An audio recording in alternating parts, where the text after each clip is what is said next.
Hope everybody's relaxed. We're about to not get relaxed. I'll give you a little idea of what the format's tonight. We got Chris R. to speak for the next hour or so, and then Mark and Dave are going to come back and join him, and a bunch of you filled out some questions that you gathered over the last day and a half that we had. I'm sure I saw people squirming in their seats a little bit, including myself. And it stirred up some questions, and they're going to try and answer some of them. And let's see, why did we get Chris here? I guess real quick. The first time Dave handed me a tape of Chris's, and I was listening to it in the car, and I was ready to just about drive over to the airport and get on a plane to Texas because I thought this guy needs help. He is angry. And then I put the tape on at home and I listened to what he said, and I identified a lot, and I felt exactly. He wasn't angry. He was full of passion for this program, just like myself. And I couldn't deny a thing that he said. And he actually got me passionate again, more passionate for what this program has done for me. So we asked him to come down here and share his passion with us about what we've been talking about this weekend. So, Chris R.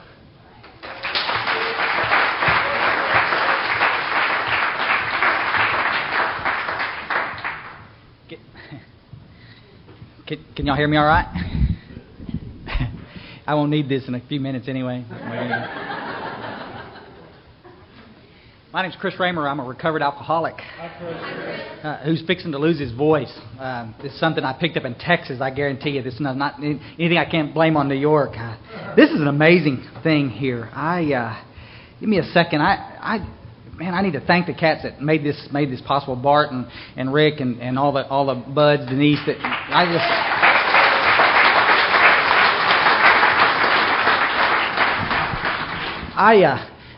I travel a lot. I get to speak. I'm honored to get to do anything in Alcoholics Anonymous. I also speak some in our sister fellowships of Cocaine Anonymous, and I travel a lot and get to come to lots of conferences, and of course it's the obligatory thing to do. Oh well, this is such a nice place, and you've been tortured all day long, But the truth is, this was so well organized, and great service from top to bottom, and I'm honored to be here. I'm blown away by New York. It's like every time I travel someplace, I says, well, Chris, try not to act like a tourist, But how can you? We flew in over to LaGuardia last night and flew right over the city, and it's like, and Jeannie was my wife's here with me, and she's got the aisle seat, right? And so it was like a minute. It was like, wait a minute, I'm the one that's speaking. I need the aisle seat. I was like, I'll just crawl over. We're looking out the windows. It's like y'all live in a tremendous place. I'm blown away. Next time we'll come back and get to spend a little more time. Jeannie got to do some sightseeing today, and I got to sit and listen to two of my absolute heroes in this fellowship. Mark Houston is my sponsor, and he will keep me honest tonight, I guarantee you. And Dave, I met I don't know, a couple of years ago. I got a call out of the clear blue sky, and he says, "This Chris Raymer," and he was in San Antonio, which is an hour drive from where I live, and I live in a little town called Ingram, Texas, and it is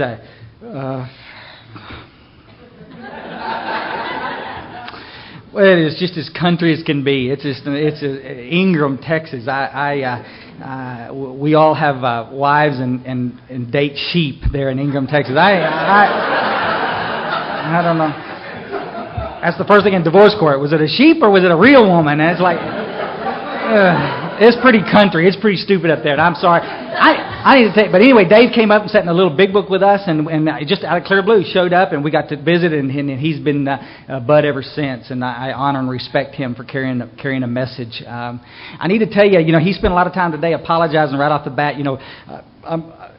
From cussing and the tone of his voice and the way he may have looked at you, and all. I'm not that spiritually fit. Like I'm going to tell you, I'm not. I'm going to tell you going in the door, it's going to be my attempt not to cuss. I don't think it's respectful, but I can tell you right now, I'm going to fail miserably at it. So you might as well no. And if it offends you, go away. I don't know what to tell you. I don't know what to tell you. It's a character defect. It's being removed from me. Not too damn quick, but it's being removed, and I don't know. 13 years ago, guys, God did a number on me, and after years in and out of the fellowship, He removed the obsession for me to drink and drug, and I'm pretty passionate about that. I got a friend in Kerrville that said one time, he comes from Houston, and he said it's a tragedy that some of us in our fellowships have to feel out of place in our own fellowship, the fellowship that saved our life. We've got to feel uncomfortable in those rooms because the message we're carrying is so different from the message that most people are carrying out there. And that's the truth. It's sad that if you're a big book thumper in most parts of this country, you are ostracized.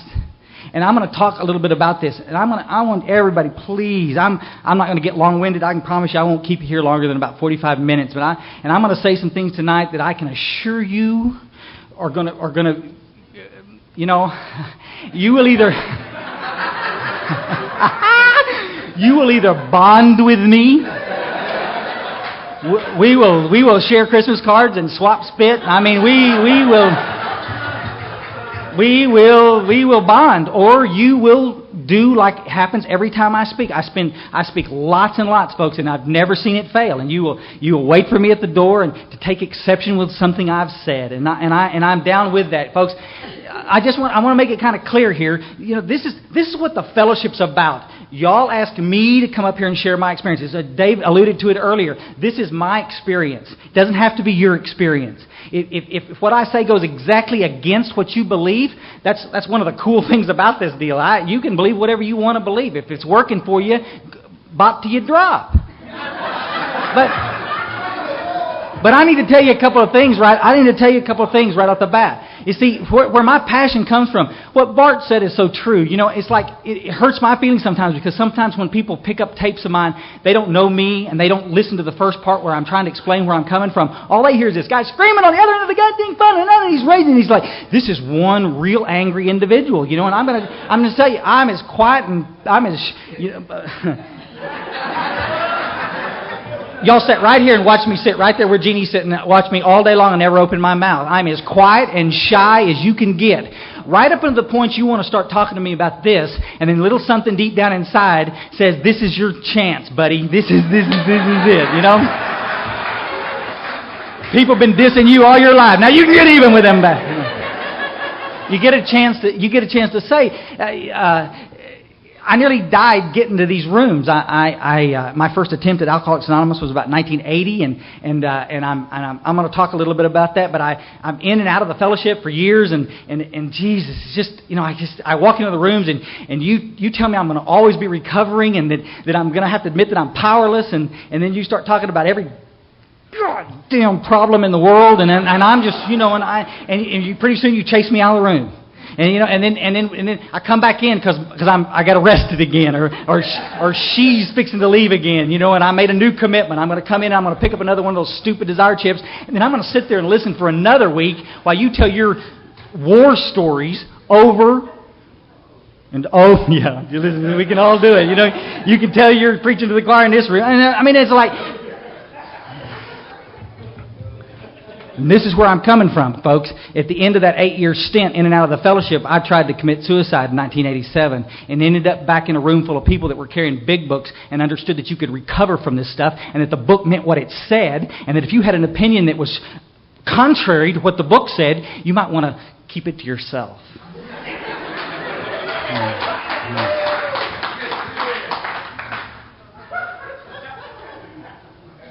I got to wear cheaters too. They say that they make these little monocles. I think that's what I need, is a little monocle thing. I don't know. I need to show you this. I was reading this the other day. It's in box 459. Alcoholics Anonymous produces it here. We may have somebody from Central Service. If you're in the audience tonight, since we're this close to New York, let's visit after the meeting. I have a message to give some of them fat cats back up there, I guarantee you. It's one of these little articles here, and this is where I'm coming from. I'm going to jump around a little bit, and I'm going to get into this in just a second, but I need to explain it. It says, this is a little report from the General Service Board. He says, the GSO continues to be in good financial condition. The only worrisome trend is a long-term, steady decline in sales of AA literature.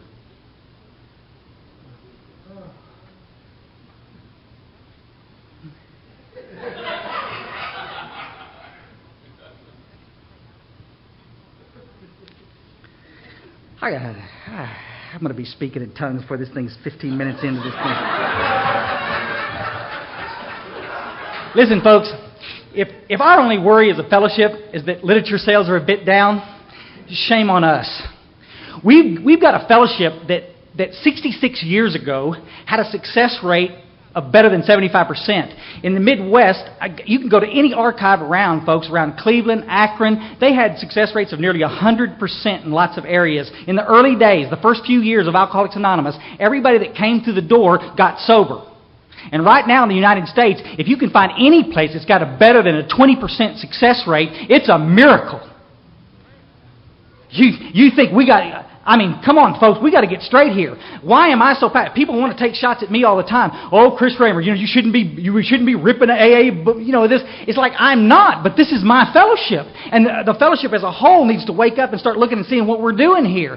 We are not getting well in AA. But you see, where the controversy comes is because you got well in AA, you slipped under the door, you got through the crack, and you think everybody else should be able to do it. But the truth is, all you got to do is look at the success rates and stop making excuses, walk into a meeting and just ask yourself, it's like, is the message that we're hearing today in AA the same message that they heard 66 years ago? And you ask any of the old time, they'll tell you without a question, no, absolutely not. Absolutely not. Yeah. I do clerical work for a treatment center in Texas, and I am not a counselor or a therapist. I love counselors and I love therapy, and don't ever misquote me, because I'll hunt you down and shoot you. Don't. I have taken more ribbons from that stuff. Well, you hate therapy. I'm a product of good therapy, folks. I'm seeing one today about some other stuff, folks. AA is not a catch-all for every problem in the world, and shame on us for trying to make it a catch-all for every problem in the world. Y'all understand that? And see, but this is what's happened to Alcoholics Anonymous. And so I go into this treatment center, and when all of these cats are coming through, we got about 1,000 people through there a year, and I'm asking these cats, it's a high-dollar facility, and I'm asking them, I says, buddy, did you ever go to AA? Oh, yeah, we went to AA. It didn't work. Oh, I see. Huh, damn. It worked for me. So let's get on down there. Why did... Oh, no, it didn't. And here's what they tell me, guys. And you can ask Mark, you can ask anybody that's around the business, you can ask these cats, what excuses are they using to not stay in AA? War stories and people pissing and moaning about their problems. And so I come up and speak from the podium around the country and Canada, wherever I'm speaking, and I talk about this, and I offend people. Because you think it's your God-given right to walk into a meeting and puke all over the table and let somebody else clean it up. You think it's your right to turn my AA meeting into a damn therapy session. It is not.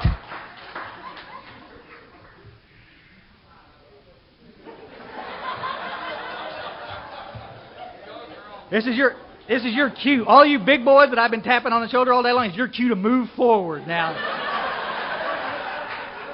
Can you give me some water? Yeah. Because I'm fixing to get rushed here. I want to make something real clear, though. Because the first... It's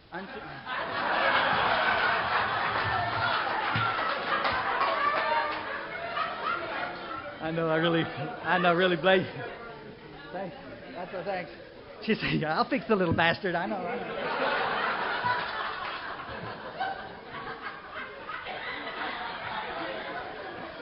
Look, and what's up with this shit? What's up with this over here? I can't see him.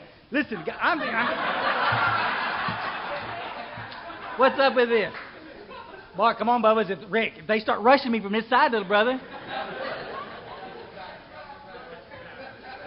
Down there with that, brother. Somebody better have my back. I guarantee you. All right, but let me tell you where I'm coming from here. Because the bottom line is, and I'm sure Mark and Dave touched on this last night. We were tied up in the airport and couldn't get here, but I'm sure they touched on this business.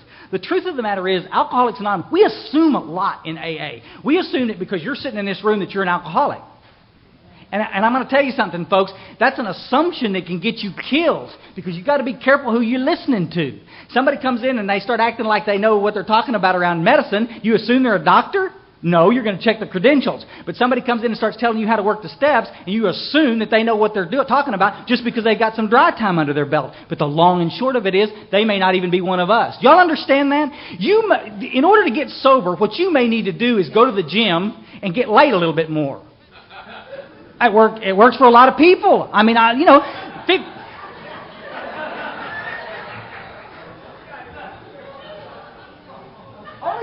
Only about 15% of us in this world, folks, are alcoholic and addict, guys. Only about 15%. That's a big percentage, though. Still, 85% of the people can take this stuff or leave it alone. The only requirement for membership, they say, short form anyway, is a desire not to drink. Any moron that comes to the door, I don't want to drink today. One day at a fucking time. Great.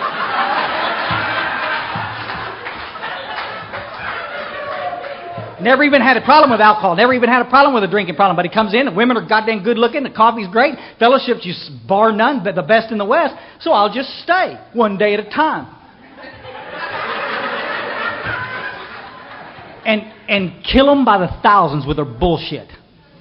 And kill them by their thousands for their bullshit. Because let me tell you something. Their life doesn't depend on getting connected spiritually. Here's what the book says. Here's what the book... It's going to be the problem section right here, I can see. Come on, girls. For those who are unable to drink moderately, the question... This is on page 34, guys, in a chapter called More About Alcoholism. We're assuming, of course, that the reader desires to stop. Again, which is an assumption Bill Wilson understands. Whether such a person can quit on a non-spiritual basis depends upon the extent to which he has already lost the power to choose whether he will drink or not. Did you get it? Let me do it one more time. You got to get this piece because it's always easy. Whether such a person can quit upon a non-spiritual basis depends upon the extent to which he has already lost the power to choose whether he will drink or not. You got a guy goes out and gets a DWI, comes into the fellowship for a little bit, goes back out, gets another DWI, and says, "Shit, I'm done with the law. I'm going to stay sober." So he walks into the fellowship. The fear of getting another DWI keeps him sober, and he stays in the fellowship. And he's welcome. Welcome. But if the cat doesn't have to get connected spiritually to stay sober, that's the cat you got to be careful with what's coming out of his damn mouth. Because if his life doesn't depend on God, and he tells a newcomer that they don't have to depend on God, then what do we got? This is why we're not staying sober in the fellowship. We've got a bunch of people believing that they can come into this fellowship and share any damn message they want. It's an individual program. That's not what this book says. This book says precisely how we recovered. Precisely how we recovered. That means that Bill Wilson got sober doing certain things. If y'all reading his story, what happened, he ended up doing a fifth step with Ebby. He's sitting in Towns Hospital detoxing. He's already making his damned amends when he had his barn-burning spiritual experience. Approximately 9 days in treatment. Y'all with us? And then he goes out and gets Dr. Bob. And then Dr. Bob has the same kind of spiritual experience. Oh, it's the educational variety. He doesn't see a vision. But the obsession to use is removed from him because he got off his ass and started making his amends. June 10th. That's the birth date of Alcoholics Anonymous. Y'all with us? 2 days later, they go out and get alcoholic number 3, supposedly, and 4, and 5, and 6, and 7, and the rest is history. And let me tell you where my passion comes from. Let me tell you where my emotion comes from. Is because those people followed some simple directions and got their arrogant ego out of the way. I'm sober today, 13 years.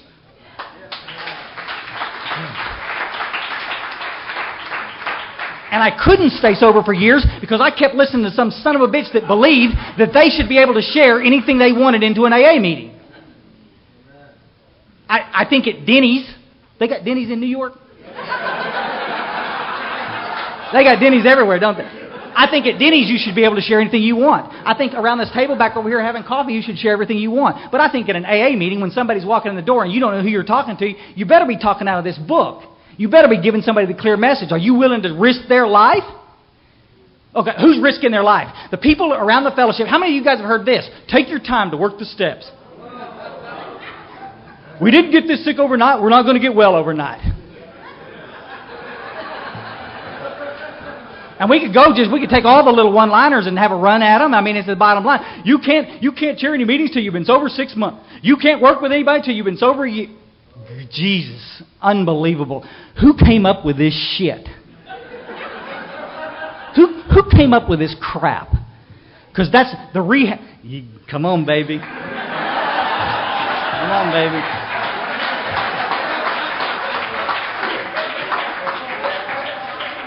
And let the record show that Chris Raymer was not the one that said that.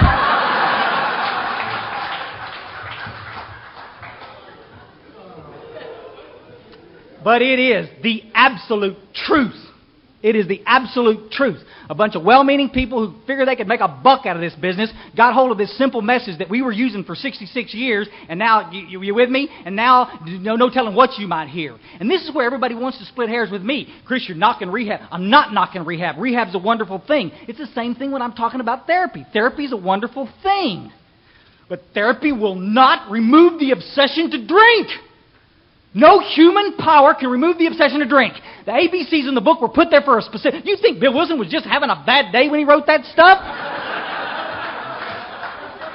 He got pretty energetic about this business. He said you can depend on everything. I mean, if you can get sober for a woman, you're an 85%er. You're not one of us. If you can get sober for a job, you're not one of us. If you can work through your issues around this, that, and the other and come out the other side, and the obsession, if you can control it and go on, you're not one of us. Do y'all understand that?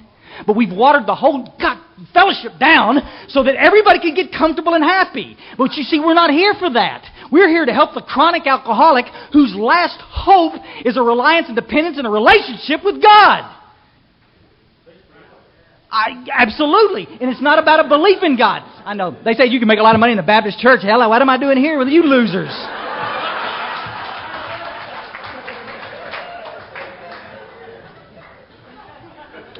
Because this is the only thing I can get excited about. Alcohol. I mean, I don't know. I don't know. Let me test you. Some of y'all are big book thumpers, and a lot of y'all got some knowledge about the big book. So don't get me if I'm not exactly clear on every little date and in you. But when Ebby came and talked, I'm starting to speak in tongues already. When Ebby,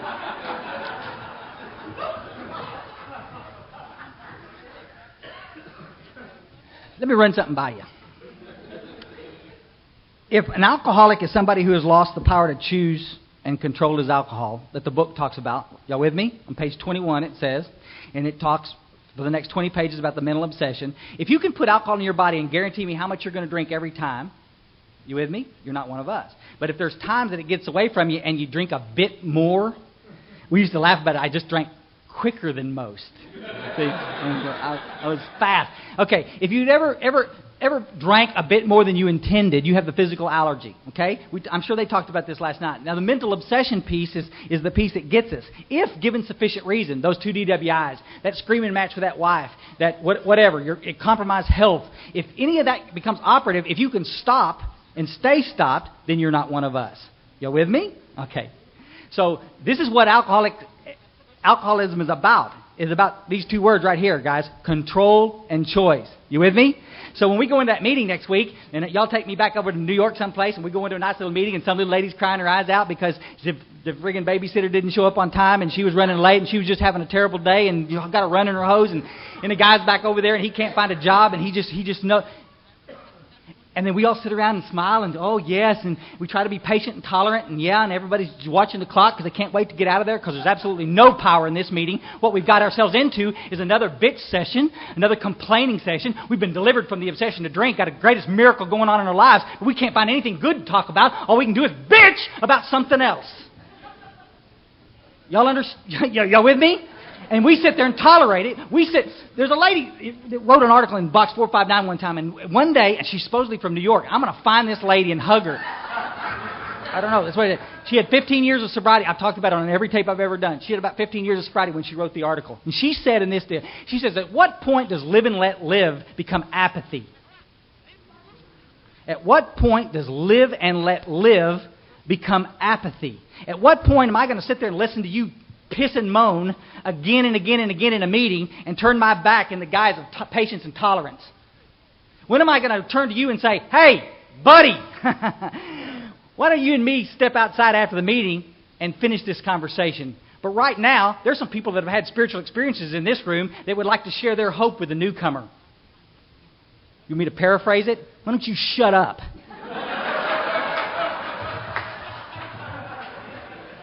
And you see, I say this from the podium. I'm not expecting you to go into your meeting and if somebody gets off the subject, hey, shut up! You know what I mean? And that's what a lot of y'all do. And you think, guys, I lost this eye in a rock fight, not in an AA meeting. I mean, I don't, we cease fighting anything or anyone. It's a 10-step promise. Your job is not to go in an AA meeting and pick fights. I'm not suggesting that you do that. I'm saying as a group, we need to look at our group conscience and we need to look and see what we're doing in our meetings. Open discussion meetings outnumbered literature-based meetings about 6-1. You can go to Dallas, Texas right now, and there's an area, there's about 1,500 meetings a week in the Dallas-Fort Worth area. Only 25 of those are literature-based meetings. Can y'all get down with this? That's why nobody can get sober. If you want to talk about the fucking divorce one more time, you got a bunch of choices, you see? But if you want to go read about the solution, you got to hunt and pick. You see? And that's the problem. And this is exactly what my sister back here was saying. It's the treatment centers that have gotten in the middle of this. You know what? If you're having a bad day, you need to go share. You need to go talk about it. Why? I mean, I'm sorry, but I mean, really, can we get serious? But why do you need to go share it? Selfishness and self-centeredness that they covered so beautifully today is the root of my problem. What I need to do is get out of myself and try to help somebody else have a better day. And you want me to go to a meeting and just talk about my shit some more? Why don't you just hand me a lit cigarette and dump me with gas? Here, buddy, smoke this. This'll help.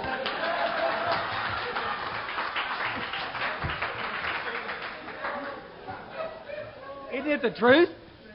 All right, let me ask you a question. Did anybody hear me say that you shouldn't talk about your problems? You need to talk about your problems. But why don't you talk to about the problem? It's exactly what Dave said this afternoon. Why don't you look around the fellowship, okay, and find somebody who has had some similar problems, and then after the meeting, y'all go to dinner and talk about that. You see, there's two different things going on here. There's the fellowship over here, and there's the program over here. And you're in the fellowship. Jesus, look at the knowledge and the experience that I could glean from this room about anything I ever wanted to know. I mean, truly. I mean, some of it, some pretty sick shit, I'm sure, but you know, I'm sure you crack addicts slipped in these rooms too, didn't you? Yeah. I had you pegged right off the bat. I know, really. No, come on, guys. Of course we can do that. But in a meeting, we have one message. Our fifth tradition says we have one primary purpose, and that's to help the alcoholic get sober, folks. And if you're talking about the divorce, then you're missing the point. Because if she's drinking over the divorce, she ain't one of us. We're buying into it. We're feeding into it. Here's the picture we're painting. Now, guys, this is why some of you are feeling uncomfortable, including myself, because I'm going to tell you, I've done it. I did it for years. Walk into a meeting, dump my problems, right? Expect y'all to fix it, and then walk out and wonder why I couldn't stay sober. Y'all understand it? We're painting a picture for the world out there that if I can work with you and keep you in a place where you don't have any highs or any lows, and that all your problems will be taken care of, that you can stay sober. Guys, ladies, please, all of y'all play with me if you would, please. You don't have to if you don't want to, but raise your hand at this. Raise your hand if you drank when you had lots of money. Let the record show every hand in that place is up. How many when you didn't have any money? How many when you lived in a big, beautiful place like New York City? How many when you a little stupid place like Ingram, Texas? How many when you lived in a big old $300,000 home? A double wide. That's shit. Leave them up. Just leave the hands up. How many? Here's the kicker. How many when you was in a relationship with somebody that an angel, a tremendous relationship with somebody? How many when you was dating Satan? So why is it that we talked about it earlier? It's like Fred does in the stories in the 23 to 43. Fred says the best line in the book. It was the end of a perfect day, not a cloud on the horizon. What does the son bitch do? He goes gets drunk. It's so perfect. I'll just go screw it up. And every one of us in here have done it. Why? Because we have lost the ability to choose whether we're going to do it or not. My circumstances are not a prerequisite for whether I'm going to drink or not.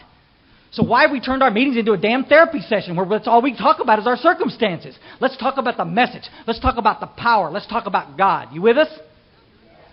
I'll move on. I got a few minutes with you because I got to get this out. I'm fixing to choke. Let's chat about these war stories, huh? Let's chat about the reason that we can't keep the young adults in our fellowship. Let's chat about why so many women are leaving this fellowship. Who do you think you are with those war stories? I'll go back to Bill's story. I've been thrown under the bus so many times with this. People come up after I talk, and it's just I just see it on their faces. They're coming up. I know. You don't have to say it. Our stories are all we have, because that's what we're taught. Our stories are all we have. Folks, let me tell you something. I didn't fly all this way up here, 12 hours in an airport yesterday, so I could come up here and share a stupid war story with you. Now, I'm going to tell you something. I ate out of dumpsters in Houston, Texas, and I've done some stuff on the street that I wouldn't talk about in mixed company. I've done some crazy, stupid things. You with me? But I'm not up here to talk to you about that. I'm up here to talk to you about my life today in sobriety and how absolutely as cool it is to wake up and have that obsession gone. And if we have more people pulling people with the vision of that stuff, instead of trying to scare some moron into these rooms, we would have success rates where we had them before. Let me tell you what the difference is, where all of y'all want to take this and run with it. Because, of course, I have some stories. Let me tell you what Bill Wilson did. Ebby comes into his kitchen, and they talk, and they visit a little bit, and they share a few little stories, and gets Bill's confidence, they identify a bit with their drinking. You with me? And then Ebby does this. Y'all can't see this on tape, but y'all see it. Some of y'all fishermen will know what I'm doing, right? And Ebby... he sets the hook, and he tells him about God and what he's doing, right? And then Bill does the work. Bill Wilson, he goes and sees, after a bunch of false starts, Bill gets sober, and he goes to Dr. Bob's house, right? And he sits down with Dr. Bob, and they share a few drinking stories. They sit down and start talking a little bit, and Bob understands that Bill really understands what he's talking about. And then he sets the hook. He tells him about God and the steps. You with us? And Dr. Bob gets the deal. And they go to alcoholic number 3. It's the stories in the back in a vision for you, and it talks about them going to the third alcoholic, and they do the same thing. They tell a few stories. Do they tell all their stories? Do they tell a big long repertoire of drunkalogs to bore the poor son of a bitch to death? They don't do any of that. I'm going to go into an AA meeting, and Randy's going to be in there. And she's not in a good place, and she's irritable, restless, and discontent. She's suffering from depression that only an alcoholic truly understands. Y'all understand that? And the fear that we've talked about all day long is eating her ass. And she's contemplating at the moment, if this doesn't work, my only solution is to go off myself. Because this has ceased being fun. The party's over. I want to die. Now then, I have some nasty stories I could tell her about the dumpster, but she looks like a businesswoman to me. I could share some of my business stories with her and how I showed up at work loaded. You with me? She could identify with that. I could talk to some of my... You see, folks, I was not always eating out of dumpsters. Sometimes I was living in a penthouse in Houston, Texas. You see, and I have to look and see, where is my story best going to help her? That's called 12-step. Speaking from the podium, telling your story is called telling your story. Let's don't get this shit confused, folks, because all of us are doing it. We're walking into a meeting, and the first thing I'm doing, hell, honey, you don't want to end up like me, do you?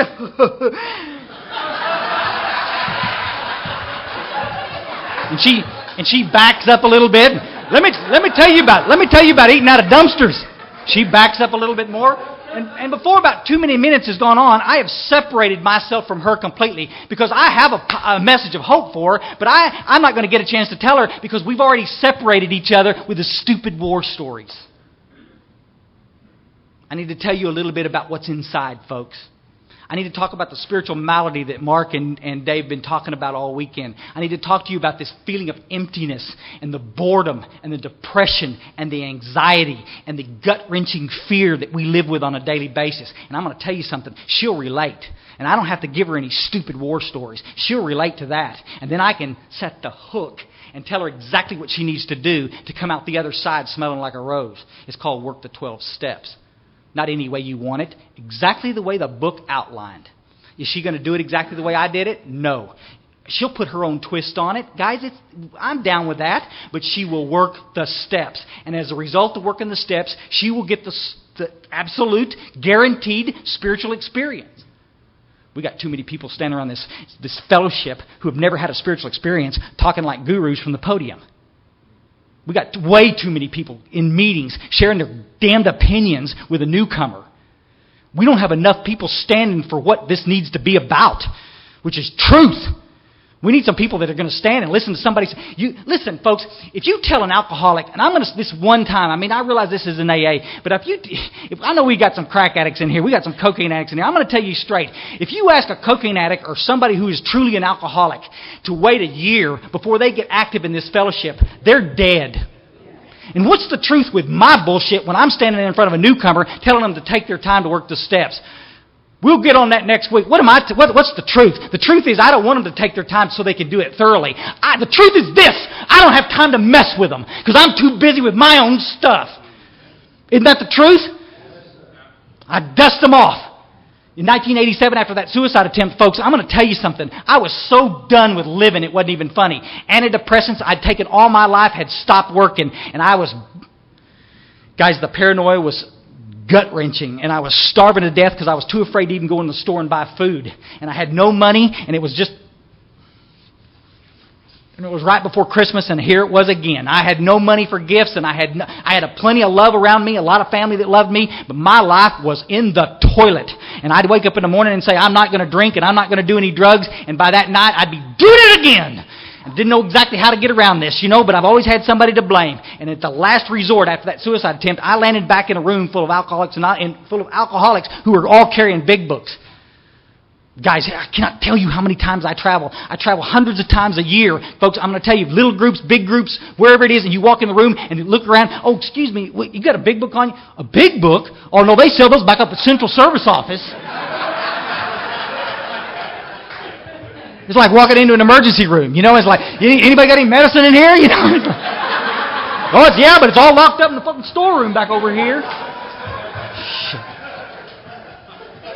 Guys, we have one message. It's the big book. It's the 164 pages. It's the 12 steps. That's the message. And guys, if you haven't worked the steps, I hear Mark, my sponsor, he talks about all that. How do you know what you don't know? If you've never worked the steps and you've never had a spiritual experience and you've never felt that pain and that weight that you've been carrying for years miraculously lifted off of you because you got off your ass and finally made that amends, finally got connected in that fourth and fifth step and doing the stuff. If you've never sat in a room, walked in unexpectedly and caught one of your sponsees, one of the guys that you've been sponsoring, sitting over in the corner, and he's got a big book open, and he's eating some guy's ass, telling him about God and the steps, and he's up to his butt in it, and it becomes so clear how this all goes around, and how the message was carried to me, and how I carried it to him, and now he's carrying it to somebody. But you see, if you've never experienced that, then how would you understand my passion? Don't expect you to.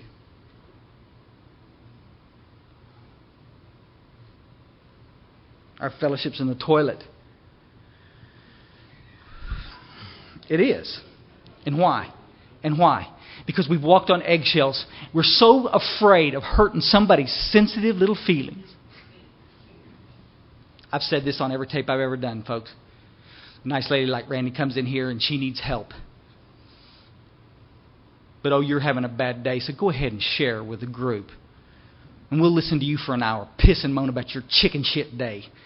And then she'll sit right here and quietly get up and leave, pick her coffee cup up, go drop it in the trash, walk out the back door, and die.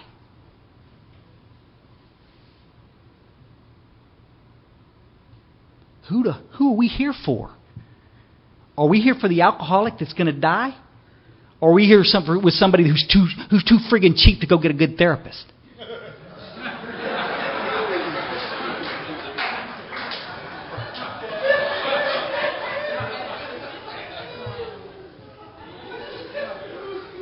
Start the car, Jeannie.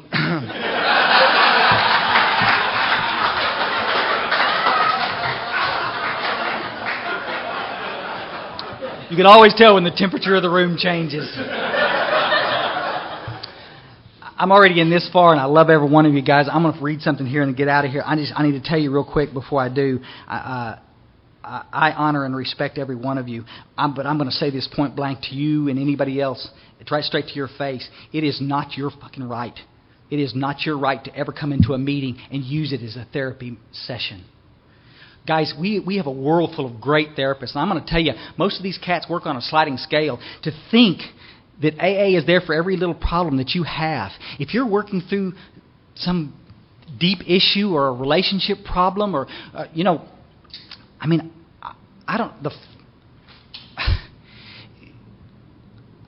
go find the help that you need. Call me and I will help you get that help. But couldn't we please understand that the early days of Alcoholics Anonymous were about prayer and worship? Were about... Somebody came up after a meeting, after one of the first talks I ever did, and they said, "Well, priest, what do you think AA should be? A damn pep rally?" Yes.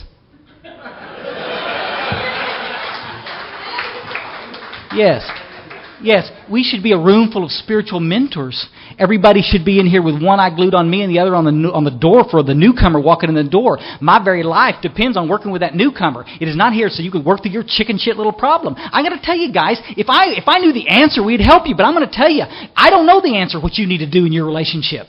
I don't even know what to do with mine. What am I going to do talking to you? But it's the truth. I don't know what you need to do with your job. You need to move to Texas? Perhaps, perhaps not. I don't know. But I'm going to tell you something, folks. God does know. The whole purpose of working the steps is so that we can get connected to God. And that's what we have to do with a newcomer. We don't have a year to wait for you to get connected. We need your help now. We don't have enough people carrying the message. We got a lot of people in the fellowship talking shit and spouting one-liners, but we don't have enough people to carry the message of hope to the newcomer. What's happening in our service structure today? I got to tell you straight, Box 459 a couple of years ago, last year they did this big deal. It was a great article. I can't believe that they actually printed it. Intergroup, they did interviews with different intergroups around the country, around the world, and they did one from Japan, and they did one from New York. And the cat from New York said, the most frustrating thing about working intergroup is to find somebody to go do a 12-step call. He said, sometimes we got to call, this is a quote, I was going to bring it to read it, but I couldn't find it. He said, sometimes we have to call as many as 20 people in a row just to get one person to go do a 12-step call. And you wonder why the fellowship's in the toilet. You wonder why we give out desire chips like it was like candy. Why everybody wants to talk about relapse being so acceptable in this fellowship. Listen, folks, relapse is not acceptable. A lot of people go die around a relapse. It's not acceptable. The book says that if you'll go work with others, you won't relapse. Only prerequisite to go work with others is to have worked the steps and have a message to carry. We haven't got time for you to sit on your ass and get comfortable while we wait patiently for you to come help us in the trenches. We did a service workshop up in Ingram where I go to meetings, that we have a little clubhouse called the Outpost. How country is that crap? But it was a barbecue beer joint before that, and so we just left the same name. But it was a place called the Outpost, and we had this deal. We invited the 31 groups in our district for this service deal. You know how many people showed up? How many groups were represented? 5. Mark Houston and I 2 years ago did a deal down in Pasadena, and they had 120 groups represented in that district. Do you know how many showed up? 8. Now, listen, guys, everybody looks around and gets uncomfortable with this, but whose responsibility is this? Let me tell you what it is, folks, and this will be the icing on the cake for some of you. I'm off your Christmas card list forever after this. Let me tell you what it is. It's just exactly what I've heard my sponsor say 1,000 times. It's called piss-poor sponsorship. Every problem that we have out there I look the other way. You think it's okay for you to come into a meeting and not chair and not participate and not do anything, but you're at least I'm sober today. Big deal. Big deal. Come on. We need your help. You think it's okay for you not to participate in group service stuff? It's not okay. We need everybody on the firing line if we're going to turn this around. I'm going to tell you something, folks. Everybody wants to spend, including me, spends a lot of time in AA and NA, all the fellowships, bad-mouthing treatment centers. It's my prayer that we put all the treatment centers out of business. Because I'm going to tell you this right off the bat, folks. If AA was doing what they were supposed to do, most of the treatment centers would be out of business anyway. All we would have is a bunch of detox facilities. But you see, they can't get it in AA anymore because we're too busy talking about your chicken shit problems. We got the message, but nobody wants to talk about it. And if that offends you, I don't know what else. I don't know what to say. Look at the statistics yourself and see what it's about. I'll say this and get.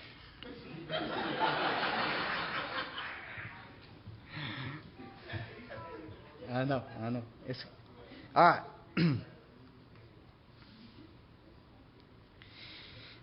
Guys, on a chapter called We Agnostics, this is a chapter I skipped for a long time because I wasn't an agnostic. I believed in God.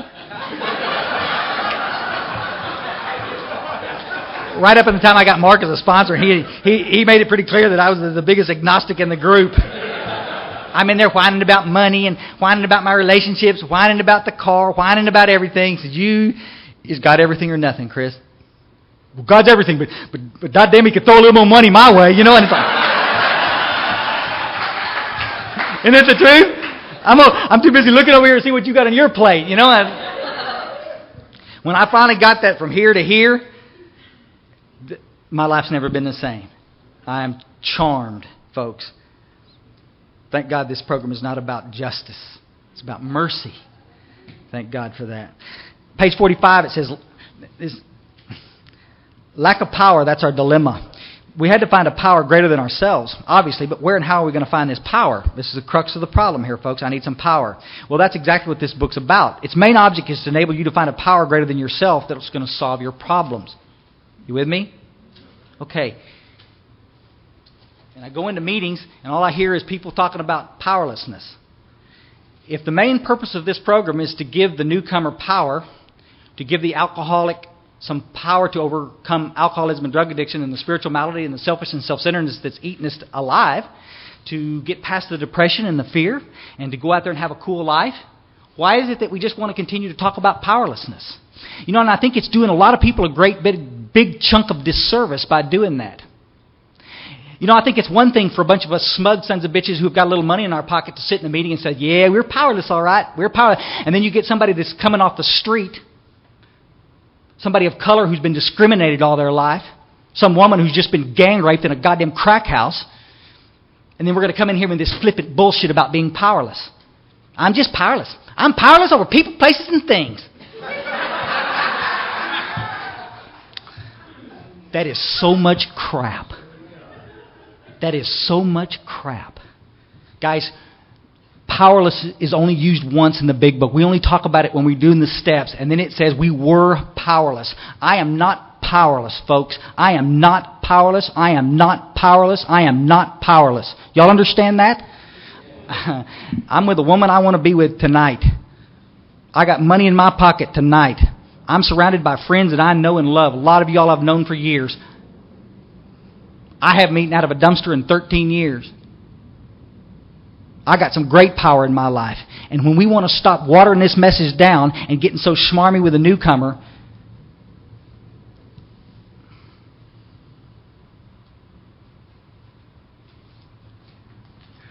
in the back of the book, I usually try to stay out of there, but there's some great stuff back there. But the basic text is in the front.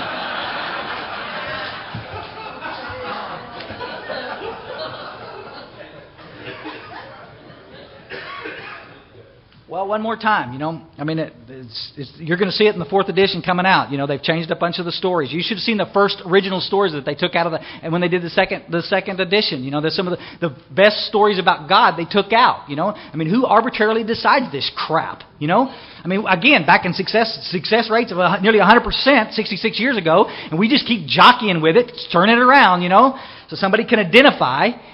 I mean, what is this deal about identification? We just got to get somebody, people off their butt and do the work. I mean, I don't understand. Jesus, unbelievable. Here, let me give you this so I can get out of here. Here's what it says. This is in a great story. It's called Me, an Alcoholic. This is pretty good. This guy goes to this doctor, right? And the guy can't get sober, and then finally he gets down to the doctor, a lot like Ebby did with Carl Jung. He says, he gets down to brass tacks, and the doctor finally says, then why in God's name haven't you told me during all these years? He just told him that he was an alcoholic. He said 2 reasons.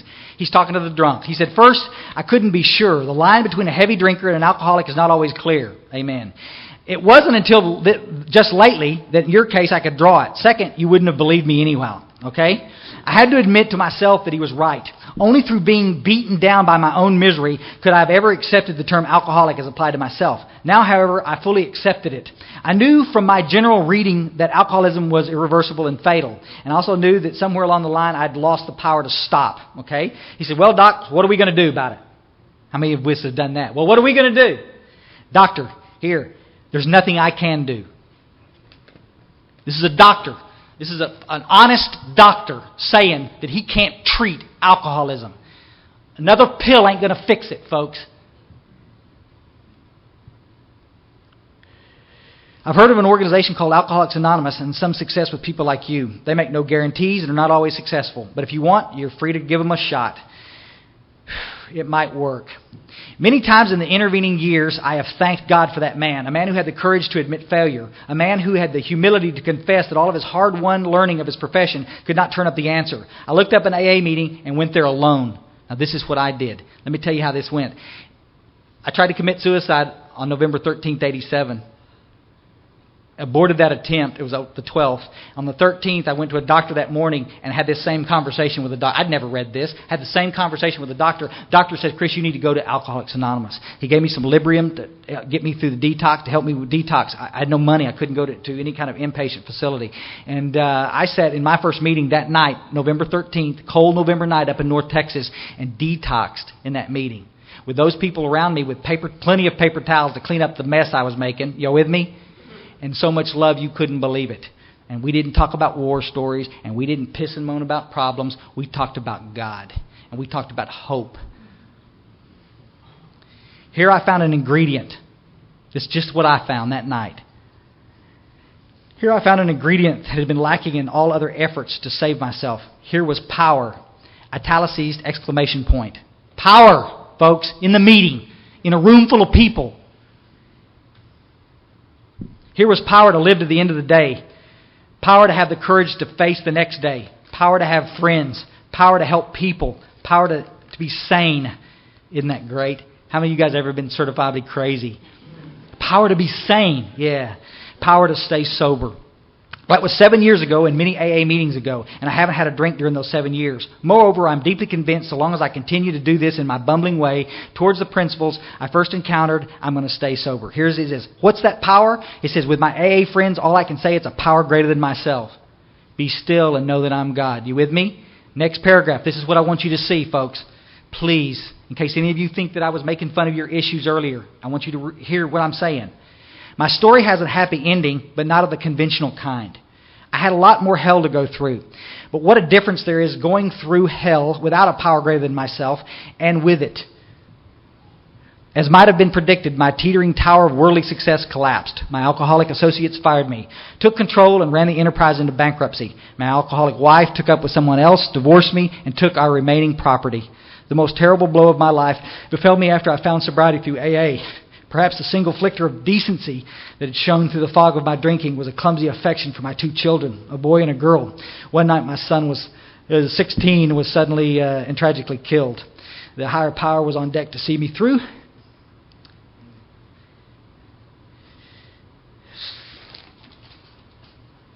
And I think he's okay there with my son too. And that's what he's talking about. And I haven't lost a son, but I sit in these meetings and I listen to what y'all have been through. And I know life's not perfect. And everything just didn't come up rosy because you got sober. Life's a bitch. Life's tough. On a given day, it can just go to hell in a handbasket, folks. And that's why I'm so passionate. And that's why this thing is so important, a message to not dilute. Anybody can stay sober when life is good. But what are you going to do when the ill winds turn towards you? What are you going to do when she leaves or when the job goes or the health goes? What are you going to do when things don't go exactly your way? Lack of power is the dilemma. I can't keep it together myself. I need to turn to all things to the Father of light. Isn't that what the book says? And you can't do it alone. And the fellowship is not going to do it for you. You can sit in these meetings until the cows come home and nothing's going to change. That's why we have these rooms so unevenly divided with people who have had a spiritual experience and who are people who are just staying sober one stupid day at a time. We've got to get to this place where we understand that God's grace is there for everybody, but the book says a price has got to be paid. We talked about doing a 4-step this afternoon, a 5th step, and just sitting down and making amends in this prayer and meditation life. Guys, all of this takes effort. Don't y'all understand that? And most of the people won't take that effort. But when they don't and they relapse, just like we see thousands of people from my hospital do, let's don't look the other way and just pretend that nothing happened. I heard some son of a bitch in a meeting in San Antonio last week say, well, it just wasn't their time. What arrogance. Who are we to say when it's your time to get sober? Let me tell you something, folks. In 1980, I needed to get sober. I wanted to get sober. I had to get sober. And I didn't get sober for 7 more years because nobody ever slowed down and said, buddy, easy, easy. Let's start these work. Let's do this work. Let's work these steps in a few days, in a few weeks. Let's allow you to have a spiritual experience so that the obsession to use will leave you and you can get well. They finally cared enough about me and my relationship with God than they did my sensitive little feelings. Somebody finally stopped walking on eggshells around Chris Raymer. And they said, buddy, do you want this or not? It wasn't placed to me as a suggestion. We're not a social organization offering you membership in the fellowship of love. I got to puke. Folks, let me paint a clearer picture for you. This is what they call the last house on the block. This is the only solution for alcoholism and drug addiction that we know. And shame on us if we who have the answer is not out there kicking butt, taking names. 2 weeks after I walked into that fellowship, folks, I got out of my truck after a Friday night meeting. 2 weeks to the day, I got out of my truck after a 6 o'clock meeting. It was just like this outside. It's just overcast just like this. And I got out of my truck, and I'm going to tell you something, folks. Everything had shifted in my life. All the anger and hate that I'd brought into that meeting 2 weeks ago had gone. All the fear, the depression, you with me? Guys, I'm in a 4th step. I'm in the 4th column of my 4th step where I get to start seeing that I set the ball in motion. That I wasn't a victim. I'd volunteered for every mission. Oh, pick me! I'd volunteered for all of that stuff. Because of my selfish and self-centeredness, I'd found the sickest women in the world to go out with, the most dead-end jobs. I'd put myself in all of these situations to be hurt, right? Steady blaming everybody because I can't catch a break. And I finally, that night, sat on the back of my truck and cried real dog tears. I'm telling you, I couldn't believe what had happened. And you know, as I'm sitting there trying to gain my composure, I realized that the obsession to use had been lifted from me. And I got liquor stores all around me. I got a drug dealer that lives in the same apartment complex. Folks, let me tell you something. I'm surrounded by quote-unquote triggers.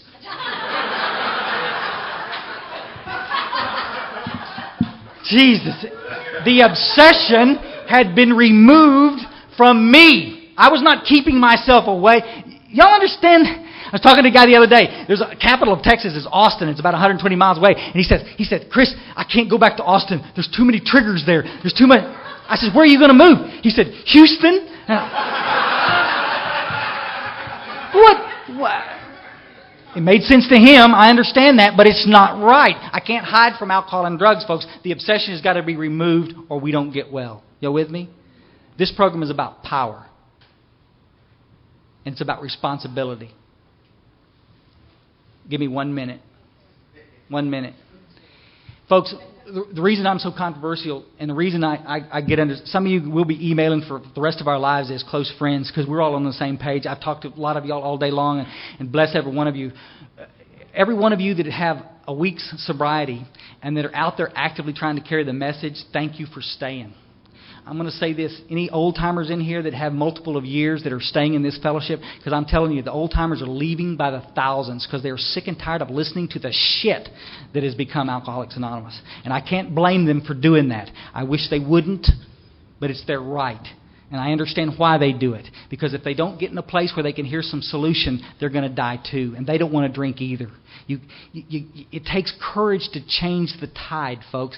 And that's one of the things that comes with spirituality. Dave talked about it today. Mark talked about it. It's called discipline. And you've got to discipline yourself and stand for something.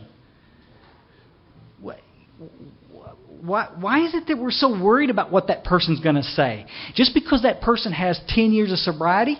I heard a guy with 30 years of sobriety say that alcoholism wasn't a disease and you could stop whenever you got ready to put the plug in the jug.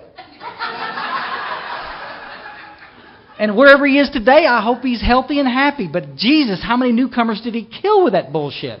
But he had 30 years of sobriety, so who's going to listen? Everybody. See, if you can't reconcile it with what's in the book, you might want to forget it, folks. For every woman that's come into this fellowship and stayed, I'm going to tell you, I get weepy around the women. We don't have enough women in the fellowship to do the work. Okay? One of the problems that Dave talked about today, is this deal. A lot of us guys have ended up having to sponsor women, not because we wanted to, but because there was nobody left to do it.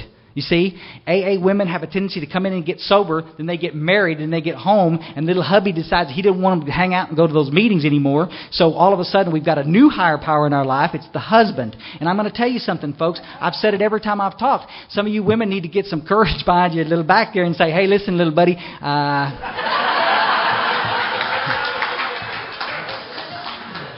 you don't like me giving back to this fellowship. You can get your little happy horse ass out of here. See? Because I serve one God. I serve one God. We all serve the same God. And I'm going to tell you something. We don't have enough help in the trenches to turn this tide. Everybody thinks the treatment centers are going to do it. Everybody thinks medicine's going to do it. We're going to do it. We're the only people that are going to do it. When your meeting goes down the toilet, stop it. Say, excuse me a minute. I'm not chairing this meeting, but it seems to me that we've gotten a little off the subject. Can we perhaps go back on the subject? You will not be popular. But you might save somebody's life. If somebody's monologuing in a meeting, and we have a little bell at our meeting in the hill country at the outpost. We have a little bell, very nice little bell, nothing outrageous, But you've got 5 minutes to share your stuff. And in our preamble, it says we're not here as a dumping ground for your problems. If you don't want to talk about anything else that's not in the literature that we're covering tonight, you might want to be quiet. And you can talk for 5 minutes, and then we're going to get a little bell and ding it, and everybody has a good laugh, and then we go on to the next person. But nobody has to sit there and listen to some idiot pontificate in a meeting. Because you see, I may hear what I need to hear tonight from you, but I may not get a chance if the person over here doesn't shut up. See, I got 1 hour a day. We got 2 or 3 meetings a week that maybe we can go to. Folks, we can't live in AA. Don't expect you to. Let's make those meetings as powerful as possible. If you're going out of that meeting in worse shape than you came in, folks, I hear that all the time in AA. I never was in a meeting I didn't get something out of. You're a goddamn liar. I appreciate your spiritual connection, but I walked out of meetings suicidal. What the shit did we just listen to? You with me? At some point, we got to stop it and say, no, excuse me a minute. We're going to talk about God and the steps. And after the meeting, let's go talk about that cool stuff that you need to talk about, because the fellowship can help you with that problem too. But in the meeting, we're going to try to help somebody not drink today. Is that cool? I love every one of you. Thanks.